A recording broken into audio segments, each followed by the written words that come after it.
Hello बच्चों, आइए प्रश्न को देखते हैं। तो प्रश्न में पूछा गया है, पोलिंग क्या है तथा इस प्रक्रम में हरी बांस की बल्लियों का क्या महत्व है। तो आइए मुख्य अवधारणा की चर्चा करते हैं। मुख्य अवधारणा। तो हमारा पोलिंग क्या हो।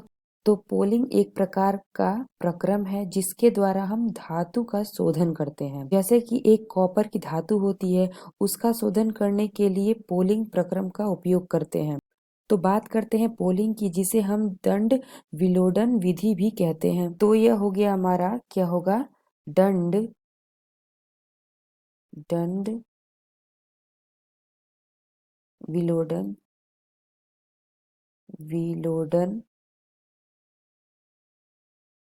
विधि,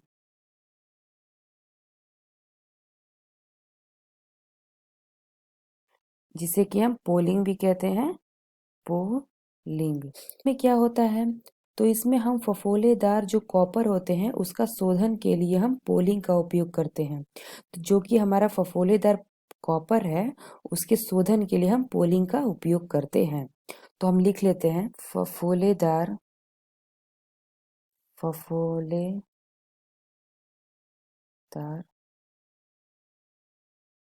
कॉपर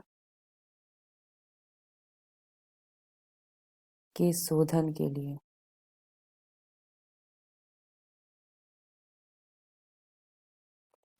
में यह विधि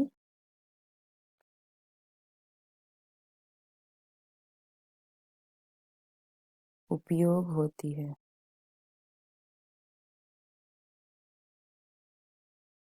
उपयोग की जाती है। तो इसमें क्या होता है, जब हम फफोलेदार कॉपर प्राप्त करते हैं तो उसमें बहुत सारी अशुद्धियां होती हैं। इस विधि द्वारा हम उसे, तो जब हमें क्यूप्रिस ऑक्साइड की अशुद्धि होती है, किसी भी तत्व में जो क्यूप्रिस ऑक्साइड होते हैं उसकी अशुद्धियों को हटाने के लिए हरी लकड़ी का उपयोग करते हैं।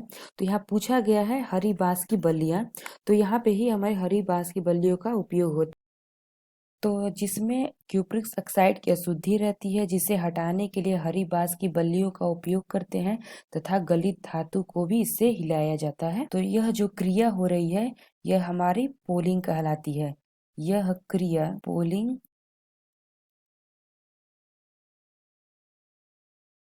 कहलाती है।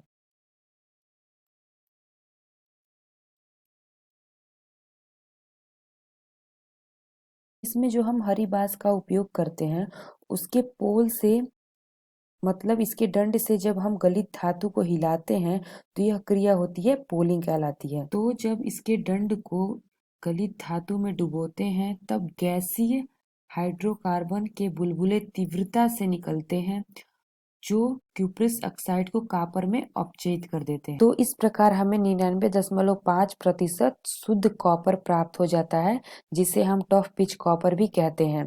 तो प्रश्न में हमसे क्या पूछा गया था, पोलिंग क्या है तथा इस प्रक्रम में हरी बांस की बल्लियों का क्या महत्व है। तो पोलिंग, ये जो अभिक्रियाएं हो रही हैं ये पोलिंग कहलाती हैं, जिसे हम दंड विलोडन विधि भी कहते हैं। और हरी बांस की बल्लियों का उपयोग कहाँ होता है, हमारा धातु को हिलाने के लिए। आशा करते हैं आपको समझ में आया होगा। धन्यवाद।